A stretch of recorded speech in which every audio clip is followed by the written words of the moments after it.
আগামীকাল শুভ নববর্ষ। আপনারা জানেন পহেলা বৈশাখ বাংলাদেশের ইতিহাস, ঐতিহ্য, আবহমান সংস্কৃতিতে অত্যন্ত গুরুত্বপূর্ণ একটি ক্ষণ। এই শুভ ক্ষণে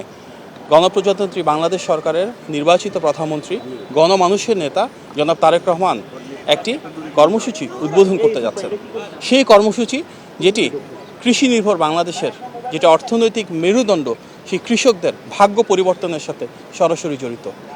আমরা যারা রয়েছে আমাদের প্রায় প্রত্যেকেরই কিন্তু পূর্বসূরি যারা ছিলেন ওনারা হয়তো কৃষিকাজের সাথে সম্পৃক্ত ছিলেন। আজকের বাংলাদেশেও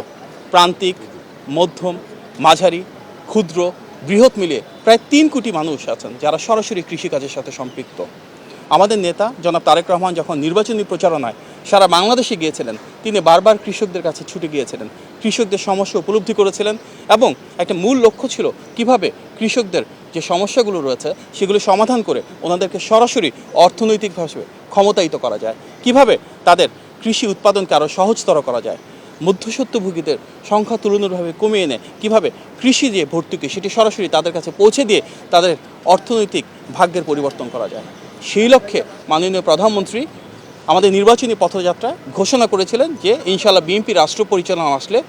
সব কৃষকদের জন্য পর্যায়ক্রমে কৃষক কার্ড সেটি আস্তে আস্তে বাংলাদেশে পর্যায়ক্রমে উন্মোচন করা হবে এবং কৃষক কার্ড সেই প্রকল্পের অধীনে আগামীকাল টাঙ্গাইলে নববর্ষের প্রথম ক্ষণে সেটি বাস্তবায়ন করা হবে এবং প্রাথমিকভাবে আমাদের 20,000-এর বেশি কৃষককে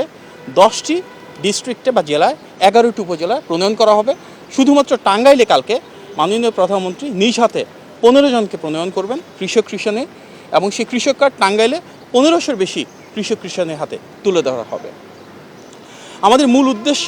কৃষক কার্ডের মাধ্যমে শুধু কৃষক বা কৃষাণী না, যারা মৎস্যজীবী রয়েছেন,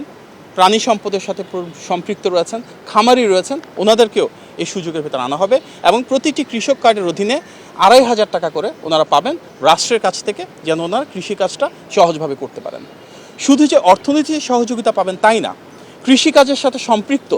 যে কার্যক্রমগুলো রয়েছে অর্থাৎ ওনাদের কৃষি উপকরণ, সার, বীজ, সেচ, কীটনাশক কিংবা কৃষক যন্ত্রপাতি সেগুলো যেন ওনারা সুলভ মূল্যে পান, ন্যায্য মূল্যে পান, সেটি নিশ্চিত করা হবে।